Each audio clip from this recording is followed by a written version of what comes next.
All right, Nick, back for a second Tuesday show.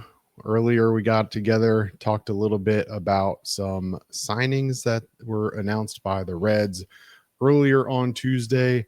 Now we're back for more news and notes from day 2 of pitchers and catchers. Some notes from those groups of pitchers and some other position players who appear to have already made their way out to Arizona as well. We'll dive into all the updates from day 2 of pitchers and catchers in just a moment. But first, let's remind our friends about our good friends over at DSC. Yeah, as always, Chatterbox Reds proudly sponsored by Deep South Commodities. DSC is a leader in renewable commodities for biofuel production, specializing in used cooking oil collection, aggregation, and sales. Visit www.deepsouthcommodities.com for more information. Thanks, as always, to our friends at DSC. And Craig, I think it's more like pitchers and catchers and like 75% of the roster at this point. Like that report.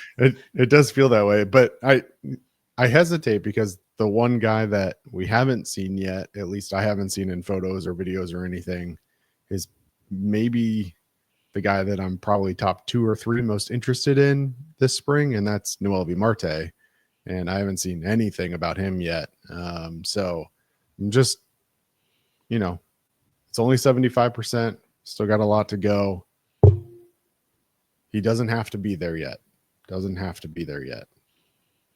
But there's another rookie who came into camp looking really good, who they've got over there that might be competing with him for some reps. So we'll get into that, though, in just a little bit. Look, Nick, the signings of the relief pitchers, some good news out of camp early on today, but some additional notes that came out throughout the day as the day went on.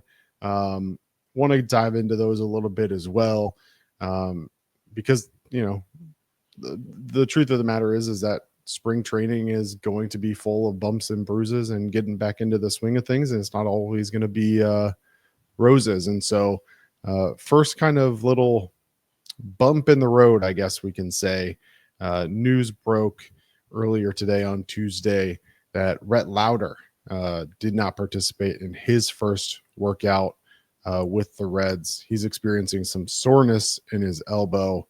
What do we know so far about Lowder and the plans for him as spring training progresses? Yeah, started feeling soreness in his right elbow, throwing elbow, a couple weeks ago.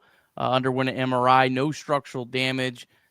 His delayed progression for the upcoming season is more of a precaution than anything. That's reporting from C. Trent Rosecrans talking to Nick Kroll. I don't know, Craig. I want to be like, oh, it's nothing burger. They're saying it's not a big deal, but right elbow, soreness, throwing, hand, arm, whatever. It doesn't give me warm and fuzzy. So I'm not gonna, full-fledged panic. But I also am not gonna downplay this because, it's never a good thing. Yeah, it'd be nice to know a little bit more about when you started to experience this, Nick. One of my first questions when I saw the news was, is this something that he came to Arizona with? Did it pop up while he was tossing and warming up prior to his first bullpen of the week? We don't know a whole lot about it, to be honest, other than he's had an MRI and there's no damage. So I'm really interested to see what that looks like. We talked about it on the show with Trace last night about the Reds wearing the workload monitors this year. And so it'll give him an opportunity to really be able to see physically what Rhett Lowder is experiencing, hopefully be able to work him back into what it is. But the truth of the matter is, Nick, and we've talked about this at length, is that this depth that the Reds have built up on the pitching staff is exactly for scenarios like this. You've got a guy who came into spring training. He's sore. There's no reason to rush him into things at this point. He's a guy who, look, if he starts at AAA, he starts at AAA. If he starts on the big league roster, then that's great too. But there's no reason to risk somebody having some sort of prolonged time off at this point in the game. So I don't know. It sucks for Rhett. Obviously, he's the guy that a lot of people are really high on coming into this offseason and into 2025. But I'd much rather have a healthy Rhett in March and April than try to force something now. Yeah, this is why you paid Nick Martinez $21 million for this exact scenario. This is why you didn't rush to throw Graham Ashcraft in the bullpen, because this might not be the last, as sad as that might be. So, yeah, I mean, the Reds are prepared for this. Never good. You just hope you can avoid as many of these balls flying at you that kind of come in spring training. Yeah, Rhett Lowder, the number 35 overall prospect in MLB, according to MLB Pipeline, number 2 in the Reds organization, depending on who you ask. So we'll monitor that situation and obviously report back as we find out more throughout spring training and into the season. We also want to remind you that you can call or text 988 anytime, day or night. The 988 Suicide and Crisis Lifeline is a place to get support for anything related to mental health. Whether it's an immediate crisis, simply wanting to find out how to connect with care, or anything in between, it's a 100% confidential, secure, and an anonymous way to reach out for help when you don't know where else to turn. To connect, call or text 988 or visit mantherapy.org to get help. It's okay not to be okay. Rhett Lowder, not the only one with some bumps and bruises. Nick, a versatile piece of the Reds plan for 2025. Spencer Steer also going to be limited here in spring training going out. He's dealing with some shoulder stiffness and soreness here in February of 2025. Yeah, I'm not as concerned about this one nearly as much as Rhett Lowder. I think this is more of probably a nothing burger. The report was that he dealt with a shoulder soreness at the end of 2024, still rebuilding strength in that shoulder. Krall said that Steer will likely serve as the DH in early Cactus League games before moving back to the field. So for me, I think this is probably just the Reds letting you know why he's going to be DHing the first 5 games or something like that. The wording makes me pretty confident that this is not a big deal. You know, the good thing, the silver lining with this is shoulder soreness at the end of 2024. Well, that could explain some of his worst month of the year was in September. So, that could be a sign that, maybe Spencer Steer, the overall numbers weren't a clear, accurate picture of really where he's at. So that could actually be, if you want to have some really rose-colored glasses, that could really actually be a pretty positive there. Yeah, and Red social media was putting out some pictures and videos today of him swinging and taking some ground balls. And so certainly feels like, yeah, we're going to be cautious about this, maybe not push him too hard. But hopefully he can be ready for the start of the season. Steer played 158 games last year. He's been extremely versatile for this Red squad over his career. And his versatility is going to be really key in 2025 for the Reds. Projected to play first base, maybe a little bit third base, some outfield. He'll give you innings all over the field, and somebody that feels like at least Terry Francona is going to lean on to kind of give some of that flexibility in addition to guys like Gavin Lux. So hopefully a nothing burger there, like you said, but we'll obviously monitor that because it's a big piece that if he does end up having to miss time for any reason, could have a big effect on not only the Reds overall, but just kind of the plan for the season and how the Terry Francona attacks his lineup day in and day out. Yeah, pretty wild. We were looking at this earlier.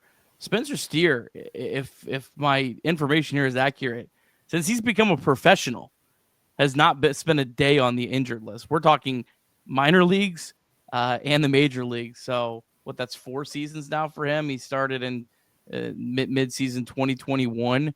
Out of college. So, knock on wood, certainly, but that's a pretty incredible track record of health for a big leaguer. So that's also a reason why, and with those videos that were put out today, I'm not going to have a whole lot of concern with that. I'll put all my concern on Rhett's elbow at this point. Yeah. Well, look, I think one of the reasons that they probably had to address it is because of other comments that were made by Terry Francona today. And we want to talk about those now too. Is Terry talked about the fact that a lot of guys are going to get reps at a lot of positions, right? So Spencer Steer is a guy who you expect to see at a lot of positions this year. If you are just seeing him DH early on in the year, they probably felt like they needed to explain that. But, going into that, Terry Francona talked about multiple players, multiple spots, all over the diamond, at least early on in spring training. This versatility has been something that we've talked about is going to be interesting to see how Terry utilizes multiple players throughout the year. But one of the certainly interesting pieces that we saw through social media today and otherwise, Christian Encarnacion Strand getting some reps at third base today. Yeah, that was some positive news. The most positive part of that is that Christian Encarnacion Strand is healthy enough to even consider that as an option. That's the biggest piece of this whole thing. Whether or not he actually plays third base or not, the fact that he's healthy enough to where they feel confident in that to me is as exciting as anything, because Christian Encarnacion Strand is the guy I'm banking on to really be that big power bat that everyone wanted this offseason. And I'm hoping that the Reds already had that guy in CES. But yeah, I mean, I think that there's going to be a lot of guys moving around. They want to see Candelario at third base. He looked so bad last year that it's hard to see that as a viable option, but the career numbers weren't bad for him defensively. So I don't know. Players have had down years of positions. Joey Votto is a perfect example. If you look at Joey Votto's career, his outs above average and defensive runs saved, it was up and down. He had some great years and some subpar years. So it's possible. I'm not saying it's probable. It is possible that was the case with Candelario. Gavin Lux expected to get work at first, second, third, and in the outfield, in addition to his primary position of second base. So they're going to kind of see Lux everywhere. I still think, though, if Lux can nail down third base, that's probably the best solution that kind of, I think, makes everything flow well. But I don't know if CES can actually play third base. I was always skeptical about that, although I did talk to our friends at Just Baseball. I think it was Aram Layton that said, I don't think this guy's actually that bad defensively at third base, and I was kind of surprised. So maybe there's a path there. I don't know for sure, but the more options you can have, the better. And Francona has done a lot of mixing and matching. One of the most prevalent examples to me was he had a Ahmed Rosario, former Reds legend Ahmed Rosario, now I should say, actually was in a platoon where against right-handed pitchers, he played center field, and against left-handed pitchers, he played shortstop. That was how crazy the platoon was, and he's used a lot of combinations with that. So it's not something that Terry Francona is new to, the whole platooning and playing guys in different spots. He did kind of clarify and said towards the end of spring training, we'll want to get guys in somewhat more, I'm paraphrasing here, somewhat more roles. So I think probably when you get that last week, you'll probably start to get some real clues about where guys are going to play. But as I said on our live show, I'm excited to see these lineups and just kind of see where guys are on different days and kind of track it. Maybe Craig, I need to get a big board and have a little Excel sheet that kind of has where everyone was on given days, because I'm thinking out loud here. I'm preparing. You can't go find this without digging into each individual game log. It's not like during the season where you can just pull up Baseball Reference. They don't have that, so I might have to start tracking that. This is going to end up turning into the FBI doing, research and investigations, and you're going to have your strings all over. And yeah. Frank, you mentioned it, but Francona said, obviously in a perfect world, you can keep guys, or at least your main guys, at their positions. But at the beginning of camp, you're going to see guys move around. As we get towards the end, if things are going well, you'll start to see guys playing where we will think that they'll play. But we have to answer some questions first. And I think that for me was the interesting piece, is that there are a lot of questions. We've talked about that throughout this offseason. But you've got multiple guys who can play multiple positions. We just mentioned some of them. Jeimer Candelario, first, third DH. CES, first, potentially third DH. Espinal obviously is expected to be your starting second baseman, but can also play other positions, including the outfield. Gavin Lux can play all over. Matt McClain can play all over as well. So there's going to be an opportunity, along with Spencer Steer, to get some reps at multiple positions and see what works. And to Terry's point, there are questions that have to be answered. Is CES healthy? Can he find his bat, right? Is Jeimer Candelario healthy? Can you trust him at all on the defensive side of the ball? So there's things that need to be figured out, and spring training is the right time to do that.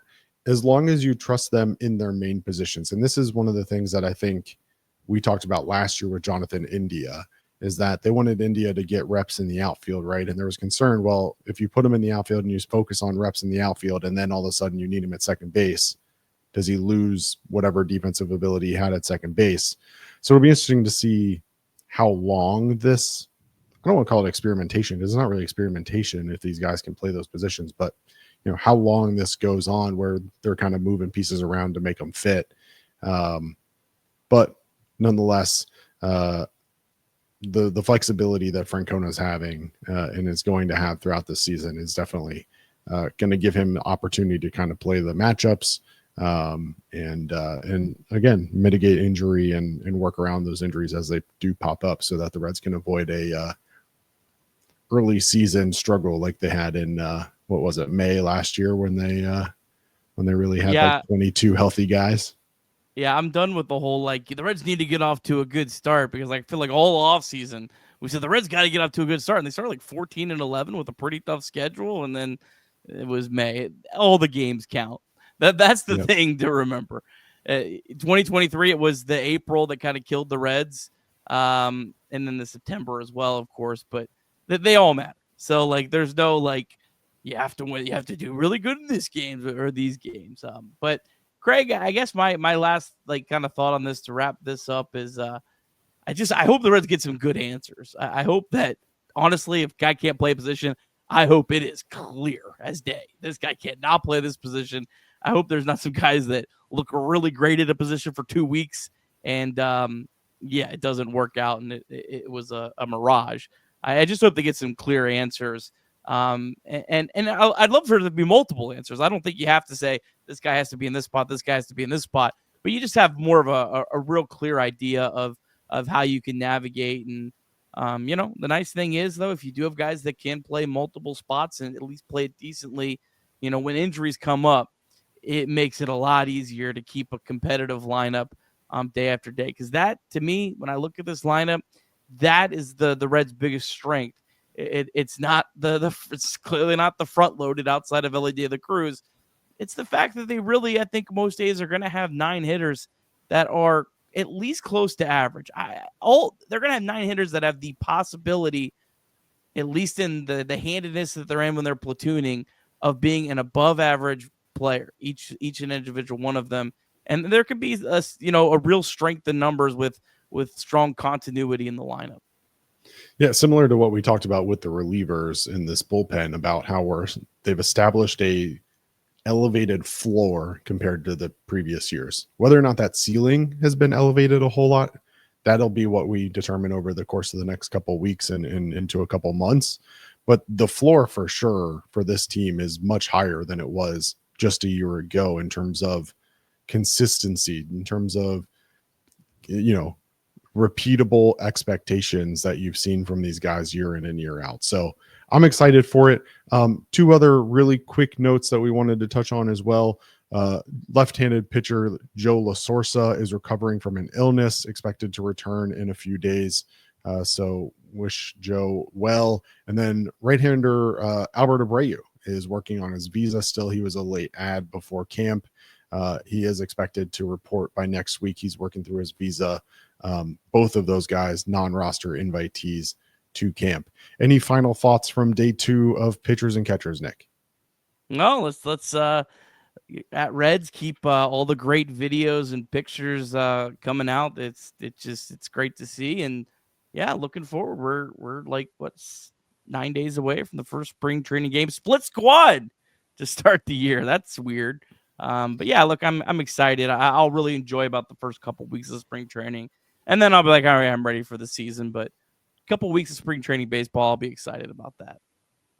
Yeah, absolutely. And look, two recordings today, Nick. Obviously, as news break, Nick and I will have you covered throughout all of spring training. We'll be covering the games. We'll cover any news that pops up throughout as well. For Nick Kirby, I'm Craig Sandlin. This has been Chatterbox Reds. Thank you so much. Go Reds.